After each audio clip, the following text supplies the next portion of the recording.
There's a wide variety of companies that sponsor major football events, including some well-known brands you've probably seen a myriad of times. But did you know that there's a growing number of non-league sponsorship deals as well? Since the target audience is a perfect fit for various sports betting and casino offers, it's no wonder we're seeing an influx of these in recent times. The question is, what are the ethical implications of these kinds of sponsorship deals and how do they reflect the industry as a whole? Sit back as we shed some light on what's going on and what it all means. First off, we need to examine the increasing trend of online casinos sponsoring non-league football clubs and how it's affecting everyone involved, including the fans of the sport. To better understand their motives, let's take an in-depth look at the advertisers first. To make their advertising and branding campaigns a success, there are many things they need to consider. Once you understand these, you'll know why non-league football sponsorships are a smart deal for them. There are two things that stand out the most in this regard. 1. Non-league football sponsorships typically allow advertisers to secure a better deal compared to major league football games. 2.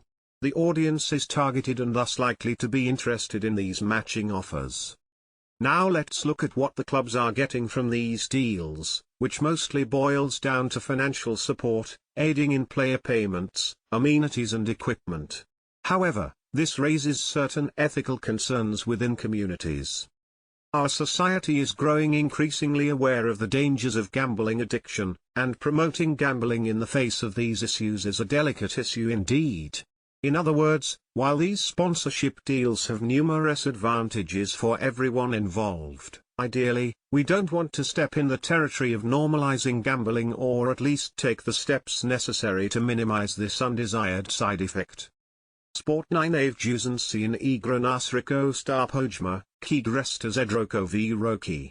Nas Plitnam Portalu https://casinorixsi.com/smozarnes Brals Pripravili Stevel Navt, Keiko se pravilno in pred visem varno lošti sklepanjas Plitnai Stav, Bodazi na Sporten Dogod Kali v Splitnai Igronika said Miloslav Hanslovsky, editor-in-chief of the Casino Rix web portal. Before we continue, there's one thing we need to clarify: not everyone who gambles is an addict. In fact, problem gamblers make up only a tiny percentage of the overall gambling crowd. With that being said, this segment of the population is vulnerable to certain stimuli, which raises ethical concerns with regard to how these advertising and branding campaigns should be approached. Moreover, the impact on the sport's integrity should be considered as well. The more the viewers are exposed to casino ads, the more this creates an impression that gambling is a normalized activity.